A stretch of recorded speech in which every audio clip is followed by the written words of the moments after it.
Amis de la presse, bonjour. Les quotidiens de ce 16 janvier 2026 ont pour la plupart abordé la question des élections du 11 janvier 2026. Diakpata en fait une préoccupation et titre à sa manchette élections communales et législatives du 11 janvier 2026. La Sénat annonce les grandes tendances pour ce jour. Le rendez-vous reporté une fois encore se tient pour mettre fin aux chiffres incertains qui se distillent à travers les réseaux sociaux. L'attente se prolonge et le suspense demeure. Le journal informe que toute la presse nationale et internationale a été invitée des locaux de la Sénat hier à se retirer sur instruction express du président de la Sénat, Saka Lafia. C'est la boussole qui vient appuyer Diakpata que tout le Bénin doit attendre 72 heures dès que la Sénat va libérer les grandes tendances.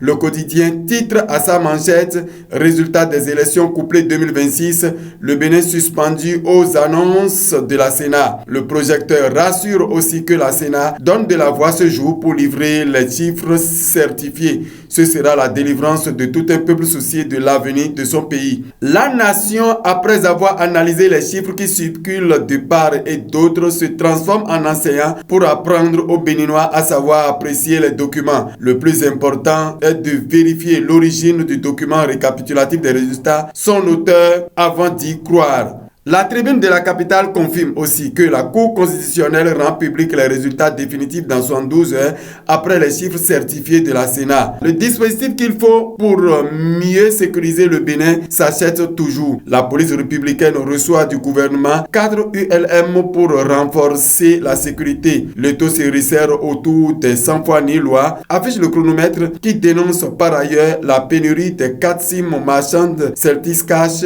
une difficulté qui ralentit le fonctionnement des entreprises. Opérateurs GSM, la pénurie des SIM marchandes Celtis Cash freine les entreprises. Il faut un véritable combat pour avoir accès à ce sésame. Le journal rappelle que les Wémenous sont en fait identitaires ce dimanche. La tribune de la capitale nous rappelle le 16 janvier 1977 du coup d'état déjoué conduit par le cerveau Bob Denard. L'opération Crevette a été surprise de la résistance des soldats béninois et de la délégation des militaires coréens en mission au Bénin ce jour. Ces mercenaires ont rebroussé chemin en catastrophe abandonnant leurs munitions. Des opposants exilés étaient des commanditaires de cet acte ignoble qui a rencontré Gasson sur son chemin. Déjà, des voleurs de câbles électriques à GDIZ sont dévisagés, informe la boussole en affichant à sa une vol de câbles électriques à la GDIZ, un réseau démantelé et plusieurs suspects interpellés. Et c'est sur ces mots que nous mettons fin à cette revue de presse de ce vendredi 16 janvier 2026.